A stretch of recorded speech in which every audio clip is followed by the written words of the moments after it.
about exploring sampling distribution of sample means. So, unlocking words muna tayo. So, we have the parameters, descriptive measures computed from a population, while the statistics naman is descriptive measures computed from a sample. So, this one, we are referring to the whole population, and the statistics, we are referring from a part of the population, which is what we call sample. Okay, sampling error, the error resulting from using a sample to estimate a population characteristic. So, yung sampling error, okay, it is not accurate. Meron po tayong parang adjusted na, I think that is a 3% from the accuracy of 100%. And then we have the sampling distribution of sample means is a frequency distribution using the means computed from all possible random samples of a specific size taken from a population. Random samples. Ibig sabihin, okay, we take it, okay, randomly or unexpectedly. Okay, so, or by chance lang natin siya kukuha na sample. Example po is from STEM-G. Okay, so we're going to choose or pick 10 among from this section to represent from a certain grade or a certain project. So, yung po yung sampung pinili, yung po yung ating sample from the population of STEM-G. And then, for our topic, one is first, finding the possible samples and listing samples with its respective means. So, it means that possible samples that we are referring to the, okay, how many samples can be, okay, made out of the given samples with the indicated sample size. Depende po sa given sample size. So, the formula in getting the possible sample is the n factorial over the difference of the n, capital N factorial and the small n factorial, where our n is the samples from the population, from the given population,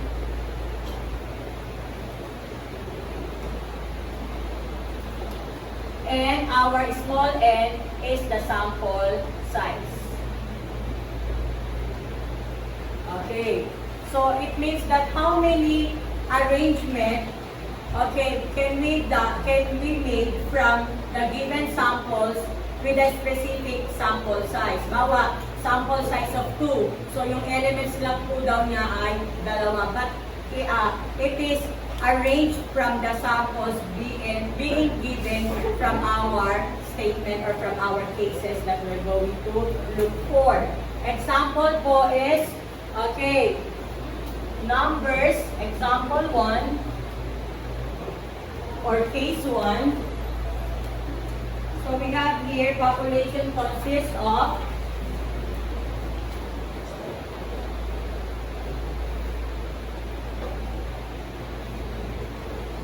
population consists of 249, 9, 10, and 5. As you can see, hindi po siya arranged in order kasi po randomly pick lang po siya. Nakakaintindihan po ba? Okay, so that is pick by chance. So we have here then, there is a provided sample size which is, okay, sample size of, with a sample size of 3. Okay, from the formula, okay, so from example 1, so we have here our n, which are 2, 4, 9, 10, and 5. So there are 5 samples taken from the population. So we have 5, and the number size is 3. Okay, applying the formula, so we have 5 factorial over, okay, 5 minus 3 factorial times 3 factorial. So we have now 5 factorial over 5 minus 3, 2 factorial, and 3 factorial. So since 3 is, okay, after 5, which is our biggest number, so ito yung ating gagawing stopper from the numerator. So magiging 5, 4, 3 factorial. And then we have 2 times 1, and then we have 3 factorial. So we have now 5 times 4, 20, 2 times 1, 2. So 20 divided by 2 is 10 possible samples. Nakakaibigan po ba? Okay, let's have another one. Let's say our n is 12, and then our sample size is 4. So again, from the formula, so we have here 12 factorial, then we have 12 minus 4 factorial, 4 factorial. So we have here 12 factorial over, what is 12 minus 4? 8 factorial, 4 factorial. Since, okay, second to the biggest number is 8, yung 8 ang ating magiging stopper sa ating numerator. So, magiging 12, 11, 10, 9, 8 factorial. Pagkatapos, we have here 8 factorial. Tapos kunin natin yung product nito, ang factors nito. So, 4, 3, 2, and 1.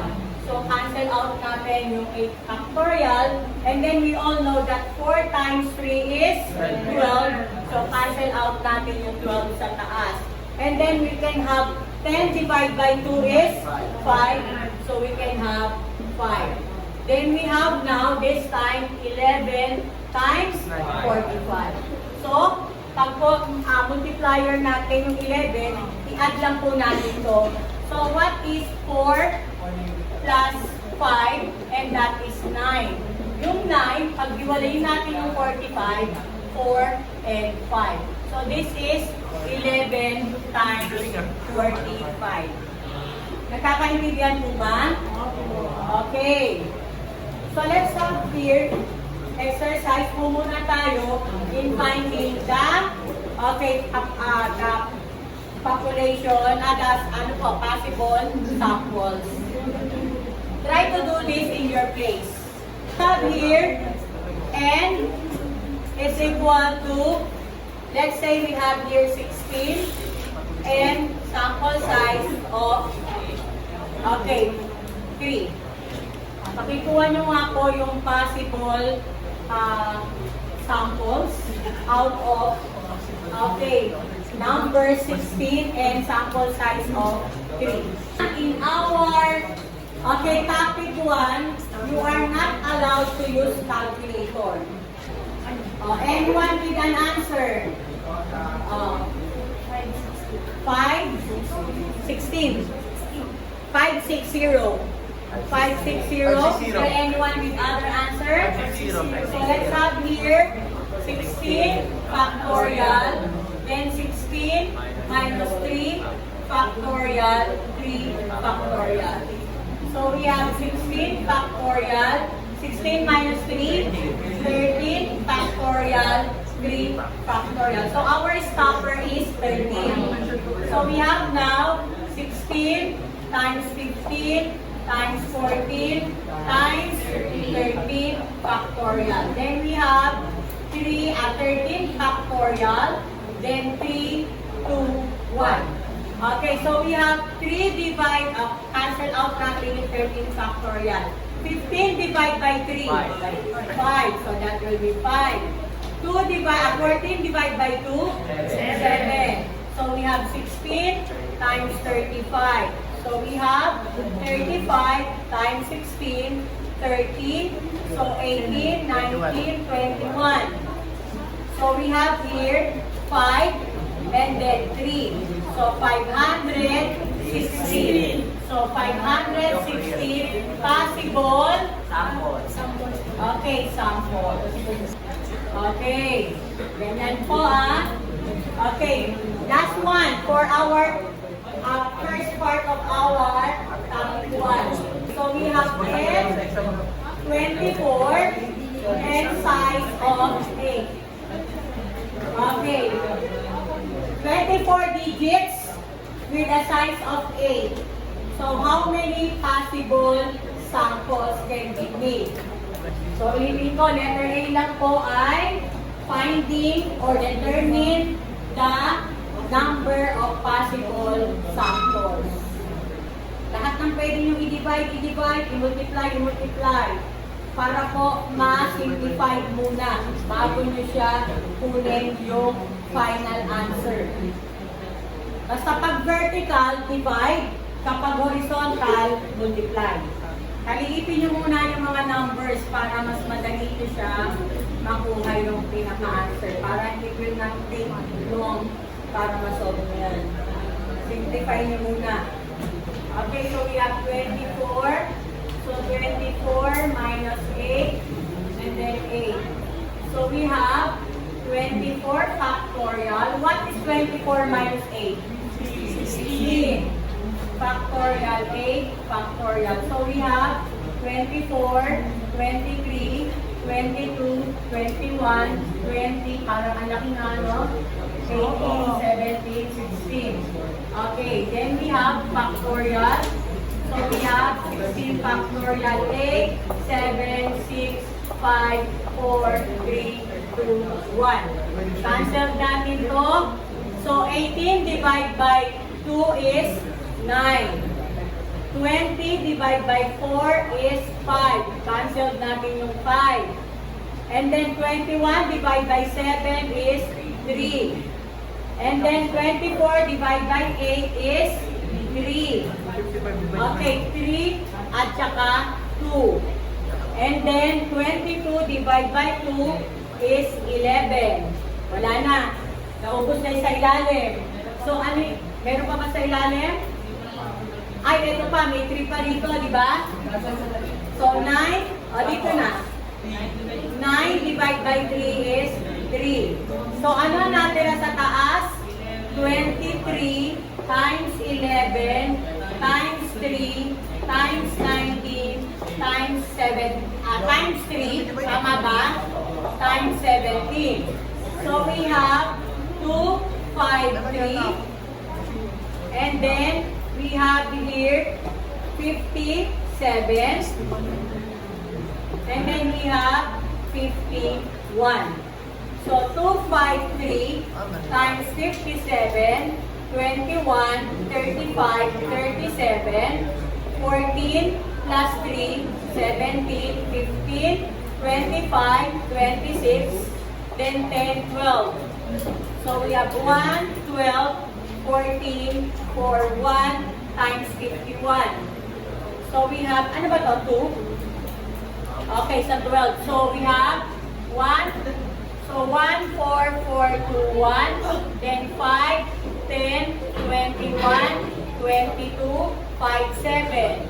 So 1, 7, 4, 5, 3, 7. 735,471 possible samples. Nagkakaintindihan ba? So, ang gagawin nyo kasi, okay, hindi kayo titigil muna hanggat meron pa tayong nakikita. To make for you na easier. Kapag wala na, ang kulang dyan, maubos yung nasa ilalim. Pag naubos na yung nasa ilalim, lahat ng natira, okay, kasi magiging burden pa kapag 23 times 11 times 3 times 19 times 3 times 17. Gawin niyo siya by pair. Para mas madali. Nakakaintindihan ba? Kumbaga, sa inyo na lang po yan strategy. How you will come out with an answer in short period of time. Okay. Kapag gagawin niyo po yung usual, matatagalan na. Gagamitan niyo siya ng strategy. Nagkakaintindihan ba? Okay, next. So, ganyan lang po yung ating first part ng ating topic 1. Okay, next. Yung topic 2 ng topic 1 balik tayo. Okay, this time. So, topic 1 pa rin tayo. Topic 1, letter B na tayo. Yung kanina, letter A. Okay, ito naman, topic 1, letter B. This time, list down first 5 na lang. First 5 possible samples and its corresponding mean. Okay. Case 1. Okay, from population of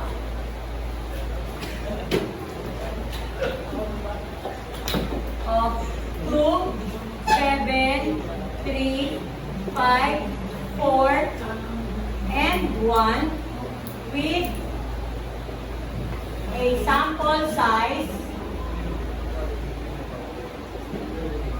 of 4. So, paano daw natin siya gagawan ng possible samples? Yung first 5. Hindi na po natin kailangan kunin yung possible samples number kasi I'm just asking for the first 5. So, ang gagawin lang po natin, gawa po tayo ng samples and then the respective mean. So, 5 lang po daw ang kailangan. So, we're going to find out, okay, the first 5 of the possible samples with how many digits? 1, 2, 3, 4, 5, 6, and a size of 4. So, again, we have 2, 7, 3, 5, 4, 1. So, what will be our first possible sample? 2, 7, 3, 5. So, what will be our next? 2, 7, 5. Oy, ano muna? 2, 7, 3, 5. 2, 7, 3, 4. Okay, next. Ano pa? 2, 7, 3, 1. Okay, next po.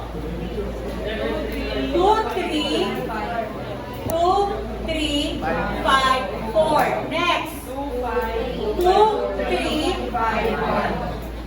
5, 1. Nasusundan po ba? How to get the first 5 possible samples. Okay, next po. How are we going to find the mean? Get the average. So, it means 2 plus 7, 9 plus 8, oy, 17. 17 divide by 4. So, ito po yung sa number 1 ha. Okay, yan po yung sa number 1. So, again, we have 2 plus 7 plus 3 plus 5 divided by the number of sample size. So, we have now, what is 2 plus 7? 9, 12 plus 5, 17 divided by 4. Decimal to decimal places po ha. So, 17 divided by 4. How many 4 are there in 17? 4. So, that will be 16. 1, add 0, decimal point, baba. How many 4? 2. So, we have 8. 2, add 0, baba. 5. So, that will be 4.25. Okay, next, number 2. So, we have 2 plus 7 plus 3 plus 4 divided by 4 is what? 16. Divided by 4 is 4. 4.00. Then we have number 3. 2 plus 7 plus 3 plus 1 divided by 4. So that will be 13 over 4. 13 over 4 is what? 3.25. Kasi 12 and 1/4. So 3.25. Then number 4. So we have 2 plus 3 plus 5 plus 4 divided by 4 is what? 14? 14 ba? 14 over 4. So 3.5. Kasi po we have here, okay, 3 and 2/4. So 3.50. And the last one, number 5. So we have 2 plus 3 plus 5 plus 1 divided by 4.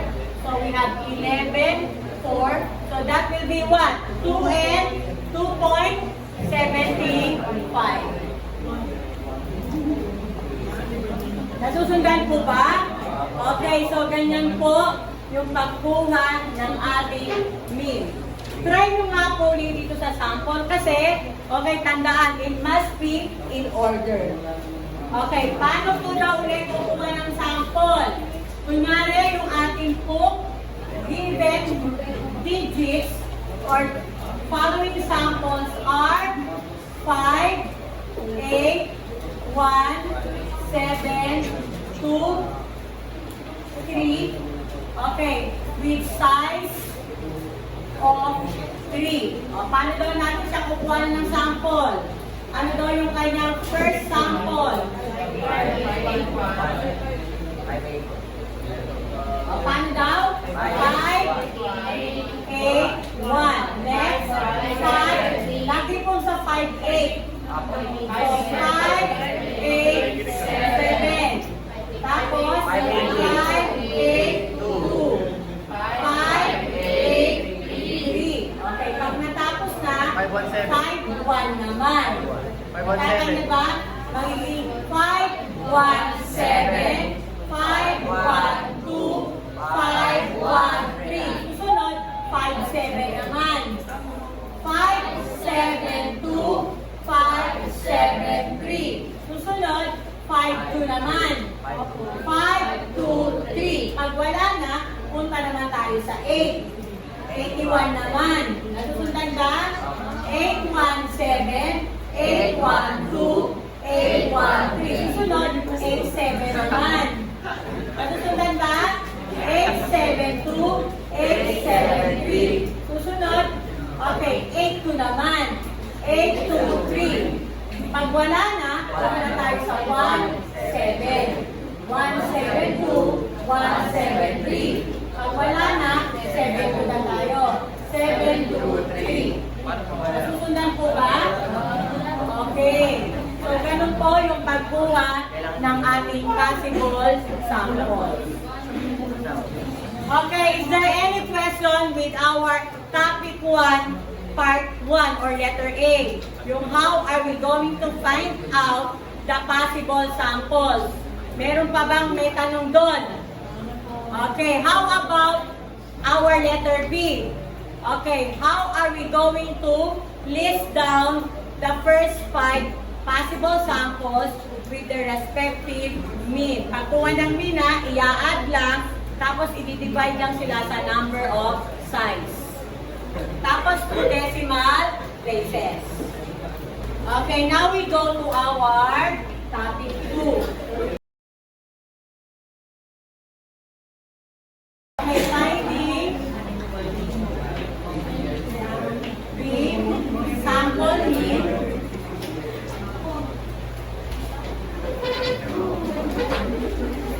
and the probability mean of the sample mean. So, iyan naman po ang ating hahanapin sa ating topic 2. Okay, so ulit.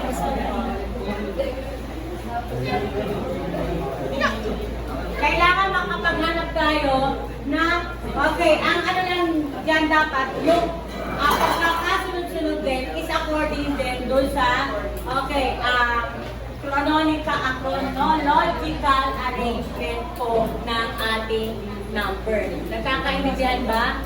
So we have here, so the first one, in any order na lang ang gagawin natin. So we have, possible daw is 3, 5, 2, 7, 8. Then we have 3, 5, 2, 7, 9. Okay, and then we have 3, 5, 7, 8, 9.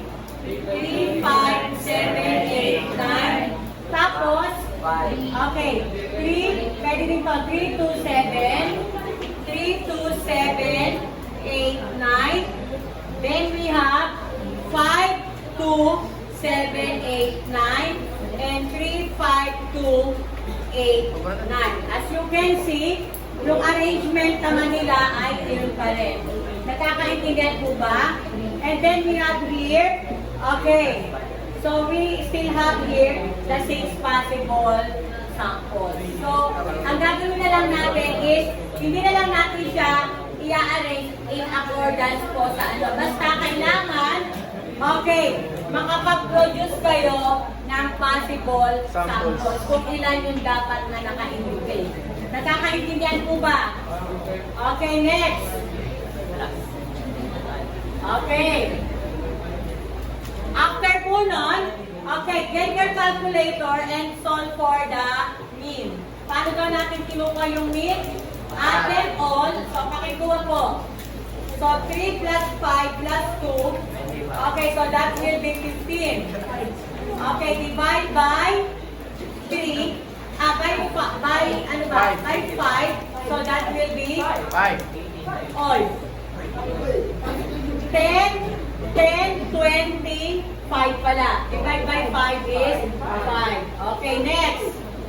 So, we have here. Okay, so, ano po ang sagot? Anong sagot? 80? 5.25. 5.25. 3 plus 5 plus 2 plus 7 plus 9 divided by 5. So we have 10. So we have 10, 16. Divide by 5. So that will be, 16 ba? So we have 10, 17, 16. Divide by 5, 16 sa loob. 5 sa labas. So we have 3. So we have 15, 1 at 0 going to 3.20. Ma'am, 626 po. 20 and 26. So we have 5.25. Next po, ito. 3 plus 5 plus 7 plus 8 plus 9. Ano po ang total niya? 32. 30. Divide by 5. 6.40. Next po, we have 1029 divided by 5. 29 divided by 5, 5.80.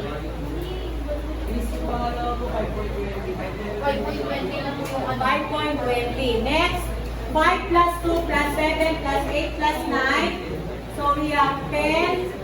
And then we have 22. 10. Tapos 22, 31. 6.20. Kasi 1/6. Then we have 3, 5, 2, 8, 9. So 10. 27 divided by 5. So 5.40. Okay. And then after po nito, so na-complete na natin yan. Okay. Anyway, siguro there's no need for us to arrange. Parang hindi na lang tayo redundant. So gagawin na lang natin ay, okay, kukunin na natin yung probability para medyo ma-shorten din natin. Okay, so probability of our mean. So ibig sabihin, as you can see, isa lang naman yung nakakuha ng 5. Di po ba?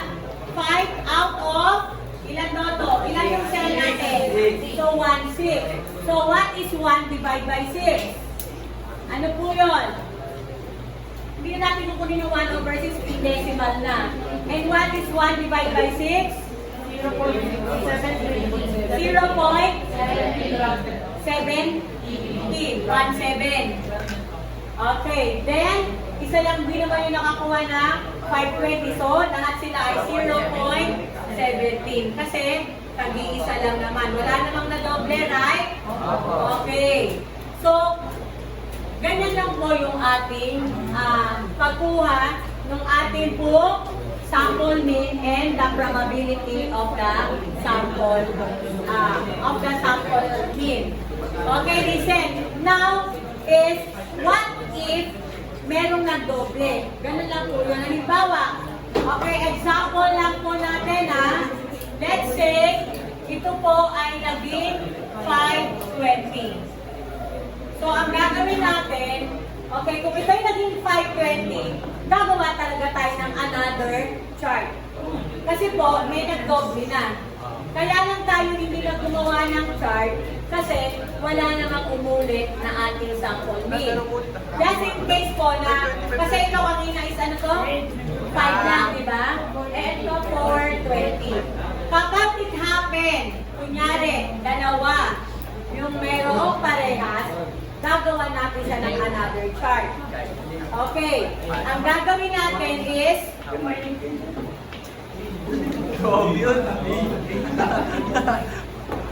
gagawa po natin, dito na po tayo okay, sa sample mean. Dahil dito na po tayo nag-ano, so we have here, arrange na po natin from least to greatest. So we have 5.00, then we have 5.20, then we have 5. Okay, asan? 80, right? 5.80, tapos 6.20, at saka 6.40. Okay, isa na lang ito, dahil dalawa siya. Tapos yung ating book probability, so ang gagawin natin, yung total number pala. Okay, listen, sorry po. Okay, so we have here, kasi di ba ito ay 1 over 6, 2 over 6, 1 over 6, 2 over 6. Kaya po ito ay, anong pa-total nito? 0.17. Ito, 0.33. 0.17, 0.33. Yung number of, ano pala, parts. Hindi po number of cases, number of parts. Okay, last one po for our topic 2. Okay, so let's have here sample mean. Okay, yung case natin, we said we have 3, 5, 8, 4, sige, size of 3. So, ano daw muna yung ating possible samples? So, if we have, gagawin na pala natin ito. So, we have 7. So, we have here 5. Ito yung, ano pala natin kanina, no? So, we have 5 factorial, 5 minus 3 factorial, and then 3 factorial. So, that will be 5, 2 factorial, 3 factorial. So, 5, 4, 3 factorial, 2 times 1, and 3 factorial.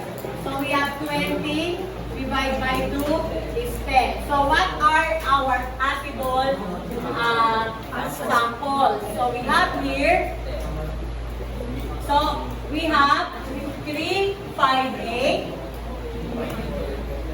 Then we have 3, 5, 4. Then we have 3, 5, 7. Then we have 3, 8, 4. Then 3, 8, 7. Then we have 3, 4, 7. Then we have 5, 8, 4. And then we have 5, 4, 5, ano? 5, 8, 7. Tapos, we have 5, 4, 7. ano pa? 5, 4, 7. 5, 4, 7. And then, we have 8, 4, 7. So, we have then 1, 2, 3, 4, 5, 6, 7, 8, 9, 10. Okay, then we're going to get our mean. Pagpulin natin yung mean natin. So we have, use the calculator. So we have 16 divided by 3, and that is 5.33. Ito, 3 plus 5, so 12 divided by 3 is 4.00. So we have 15 divided by 3 is 5. And then we have, okay, so we have 11 plus 4 is 15, so that will be 5. Then we have 18 divided by 3 is 6. Then we have 14 divided by 3 is what? 4.67. Okay, then we have 17 divided by 3 is 5.67. Then we have, okay, 13, 20. 20 divided by 3 is 6.67. Then we have 16 divided by 3, 5.33. And then we have 19 divided by 3, 6.33. Okay. Since meron tayong nakita na double, gagawa tayo ng another chart. So this time, ganito na lang po natin siya. Ilagay na lang natin yung mean. And this time, arrange in order. So we have here, list natin, 4. And then followed by, 5. 4.67. Next is 5. Sumunod, 5.33. Sumunod, 5.67. Next, 6. 6.33. 6. Wala na. Kunin po na natin yung frequency para hindi tayo malito. So we have, yung 4 natin ay isa out of 10. So 1 lang po. Then yung 4.67 natin ay ilan? 1. Tapos yung 5, dalawa. Yung 5.33, dalawa. Then yung 5.67, isa. Yung 6, isa. Yung 6.33, isa lang. 6.67, isa. Total of 10. Dapat 10 yan. 1, 2, 3, 4, 5, 6, 7, 8, 9, 10. Okay, then sa probability daw natin is 1 divided by 10. Dot as 0.10. 0.10, 0.20, 0.20, 0.10, 0.10, 0.10 equals 1 point. Ayan po. So, ayan na yung ating topic 2. Ganyan lang po, ah. Okay, next. Topic 3 naman po ay determine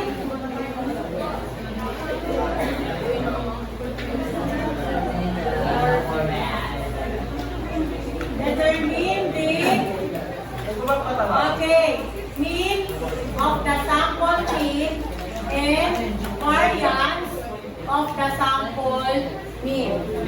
So, ito naman po yung ating kukunin. This time, okay, ang kailangan po naman natin here, practice wala lang gagawin ko na lang connected to topic 2. Para po hindi na tayo paulit-ulit ng paghanap. Okay, so dyan naman po, kapag yan naman ang hinahanap natin, ang kailangan po natin ma-complete na table ay sample mean. Tapos, we have the probability of the sample mean. Anyway, naka-indicate naman yung heading. Tapos, and then we have, so we have here, copy na lang natin, 4.00, 4.67, 5.00, then we have 5.33, then 5.67, 6.00, 6.33, at saka 6.67. So we have here 0.10, 0.10, tama ba? 0.20, 0.30, 0.10, and then we have 0.10. Okay, then 0.10, 0.10. So then we have here, ang sabi, multiply daw natin. Pag ganito. So using our calculator, so kindly get the product. 0. Ano to? 0.40. This one, 0. Ano? 4. Kasi ano, 67 ano? 47 na lang, rounded na lang natin. Ano natin? Wait lang. Teka, ano yung rurulin natin dito? Capital na lang. So, 67. Tapos, kailangan, kung ano yung pinakamalaki, papantayin natin. Okay, then here, 1. Then here, ano po dyan? 1.066. Tayo may hawak ng calculator. Next, we have 0.567. Then, 0.600. Next, 0.633. Then, 0.667. I-add po natin yan. Okay, total po natin. 5.400.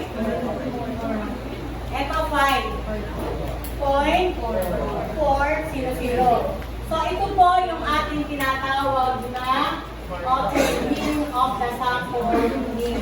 Kasi po, ibig sabihin po nito is yung ating po daw, ito yung formula ng ating ano ha. Pagkuha doon ng ating mean of the sample mean is the summation ng ating po daw sample mean and the probability of the sample mean. Ayan po yung formula, which is this one. Summation daw nito. Nagkakaintindihan? Okay, next po. Kukunin naman po natin yung ating mean. So, paano daw natin kinukuha muna yung ating population mean? Kasi kailangan natin dito. So, erase na natin ito ha. From our given samples, what are the numbers pala given? Ano yung number given ko dito? You have a copy?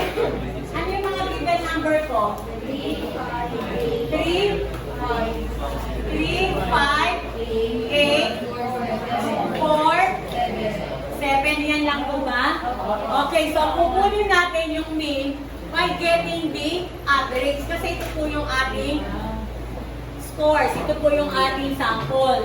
So, i-add natin 3 plus 5 plus 8 plus 4 plus 7 divided by 5. 5 lang sila, right? So, ano daw ang total? So, we have, ang total niya, so we have 10, 22, 27. Divide by 5 is what? 5 point? What can you say? They are the same. Nasusundan ba? Pero kailangan ipakita natin ito. Kasi para dito. Satisfied. Nasusundan? So, meron na kayong, kumbaga, guide kung tama yung nakuha ninyo. Nakikita ba? Okay, so, ngayon, gagawin natin, from this one, ibig sabihin, sample mean minus population mean. Okay, from the calculator na lang, 4 minus 5.4 is what? Negative 1.400. Nasusundan? Then, okay, 5.4, 4 minus 6.7, ano po? Negative. Dito na po tayo. Ito na, pangalawa na. Negative 0.730. Next. Okay, negative 0.400. Ito na tayo. 5.33 minus 5.4, negative 0.07.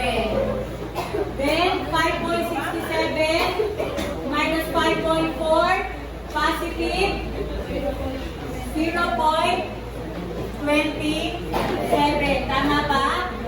And then 6 minus 5.4, 0.600. Okay, papapantayin nyo lang. Then we have 6.33 minus 5.4 is what? 0.930. And the last one, 6.67 minus 5.4. 1 point. Ano po? 27.0. Ang ano lang natin dyan, ang ruling na lang natin, yung pinakamalaking digit, pagpapantay lang natin, left and right. Okay, next. Multiply by itself. Oh. 1.4 times 1.4. Laging positive yan, ha? Ano po? 1.4. 1.966. 0. Next. 0.73 times 0.73. 0.5329. Okay, next. 0.4 times 0.4. 0.1600. Next. 0.07 times 0.07.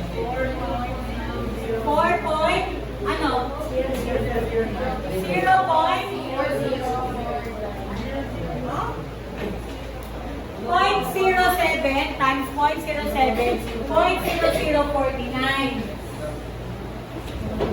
Next, 0.27 times 0.27, 0.0729.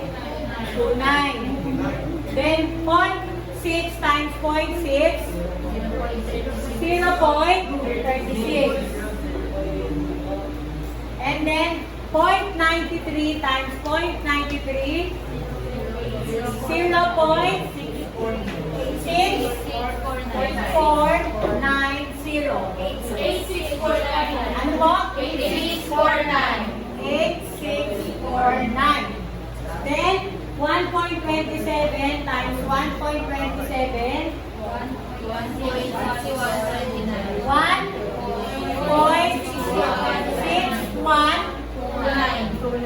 Okay, next.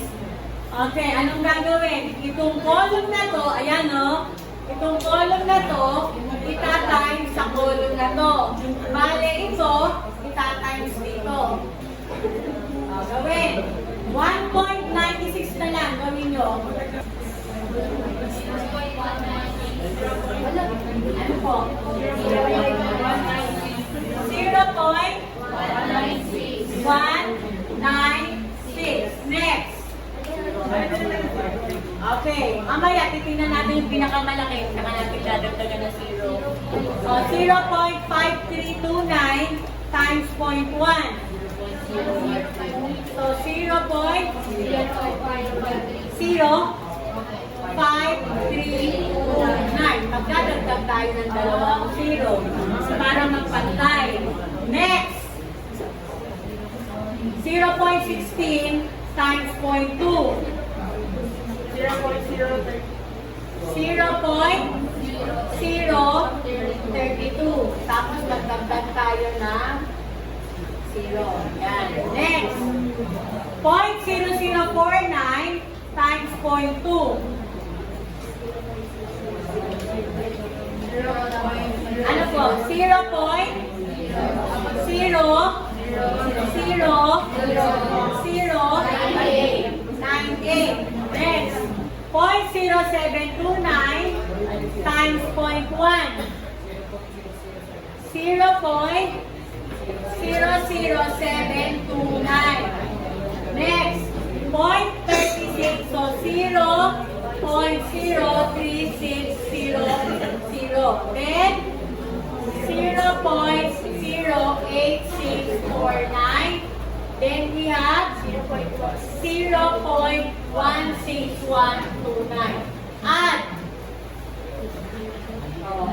At na po.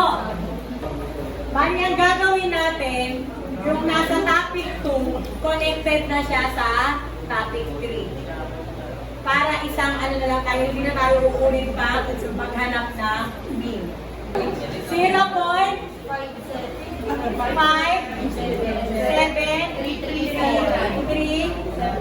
7, 9. Okay, answer. Ano ba? 3, 3, 4. Okay, answer natin para daw makuha yung mean of the sample mean. Siyempre, start with the formula. Ano yung formula natin? Bale, summation ng ating sample mean times the probability of the sample mean, which is exact naman, di ba?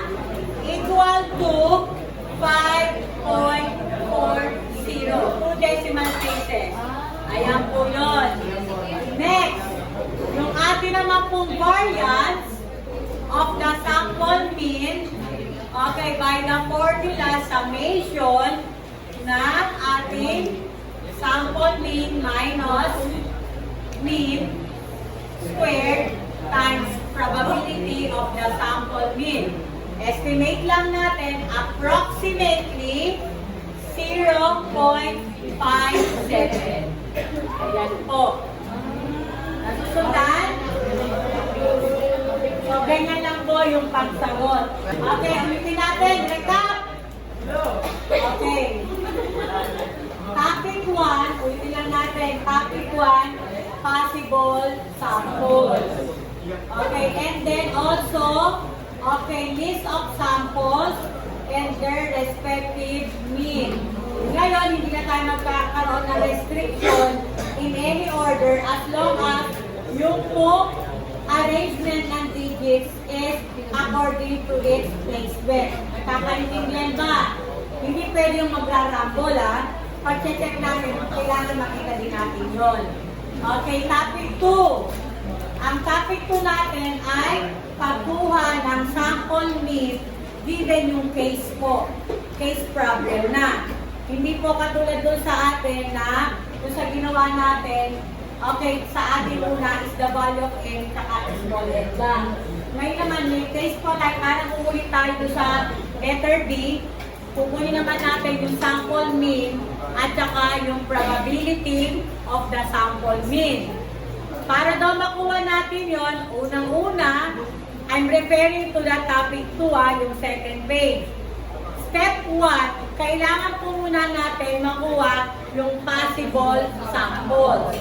So, in any order, as long as yung ma-meet nyo yung number ng possible samples. Okay, next po. After po natin makuha yung possible samples, gagawa na tayo ng table. Yung first column natin ay yung list po ng possible sample at saka yung kanyang respective mean. Ngayon, if may makikita tayong magkamukha, okay, gagawa ulit po tayo ng another table. Yung another table, yung this time, ang gagawin naman natin, yung mean in order na.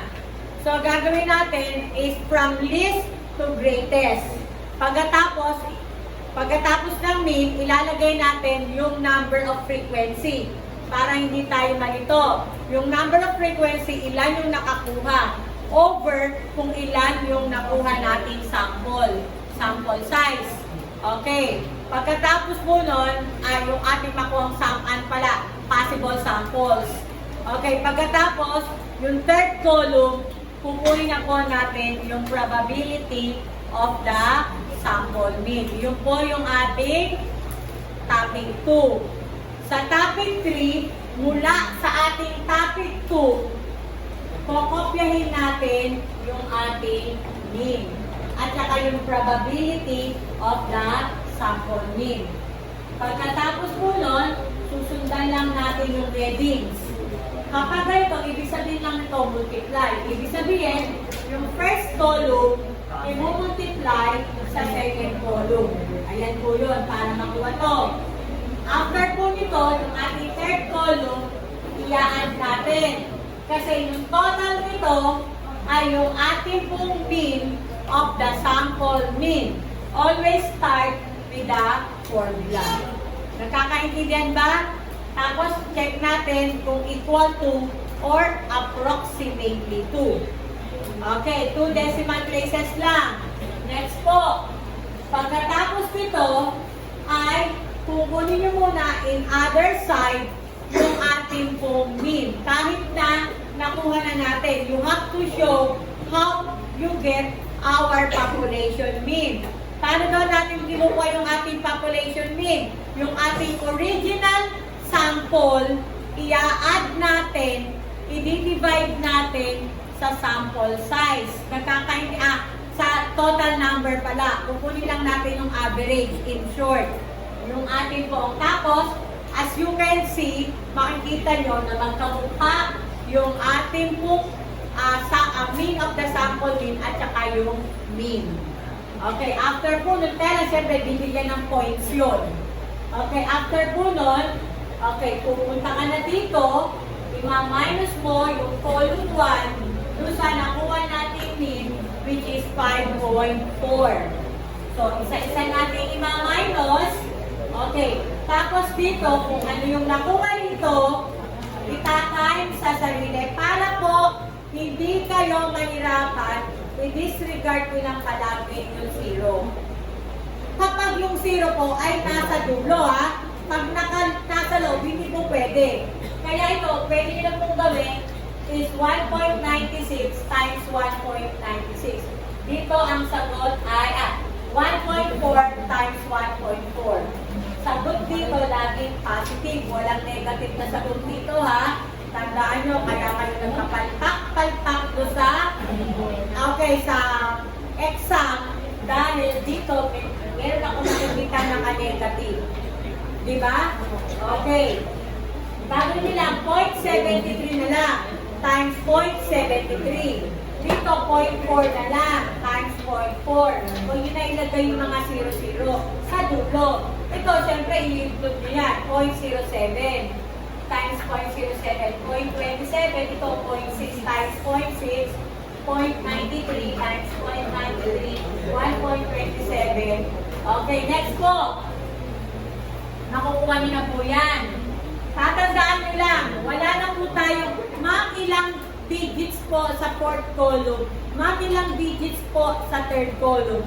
Pagbabasihan na lang po natin yung may pinakamaraming digits, counting numbers na digits na ating makukur. Since dito, kanina, ginawa lang natin is 1.96. Yung times natin, yung 1.4 times 1.4. Since may nakuha tayong ganito, ito na ang magiging guide natin. Kaya tayo, nagdagdag ng mga sila, dapat pantay po sa left at sa right, pantay din po sa left. Nagkakaintindihan ba? So, ang gagawin, pag hindi pantay, magdagdag lang tayo na 0 para magpantay. Wala po kasing data na bumi-bumi. Okay, next po. Dito, ganun din. Pwede nyo pong gawin, ito, 1.96 na lang para hindi matagal. 1.96 times 0.1. 0.5329 times 0.1. Hindi na yung dadamihan pa natin yung 0. Tapos, pagbabasihan nyo ulit, yung may pinakamalaki counting numbers, doon po natin siya ipapantay. After po nun, i-add natin. Okay. Tapos, kailangan, pag tayo nag-answer, always start with the formula. Okay? So, ayan, tandaan natin sa topic 3, ang isang buong table ay, okay, this will be for 20 points. Okay, pinakamababa is 12 points. So, ibig sabihin, hanggang 8 mistakes. More than 8, 12 pa rin. Kaya lang, what I mean is, saan daw ba pwedeng mag-start na ang mali? Pag po dito nagkamali, ibig sabihin, totally mali na yan. 12 points na muna na lang kayo. Nagkakaintindihan ba? At least, ito po kasi, table 20, yung ating pong population mean, nasabi ko, kailangan ipakita. Okay, 5. Yung ating pong mean, of the sample mean 5, and then standard deviation of the sample mean, variance of the sample mean is 5. So total of 35. Nakakaintindihan po ba? Total of 35. So ibig sabihin po niyan ay okay. Tapos dun sa hindi pa kasi ako nakakapag-notes na kung yan aabutin. Okay? So again, 70% accuracy, then 30% ang ating speed. Nakakaintindihan mo ba? Okay.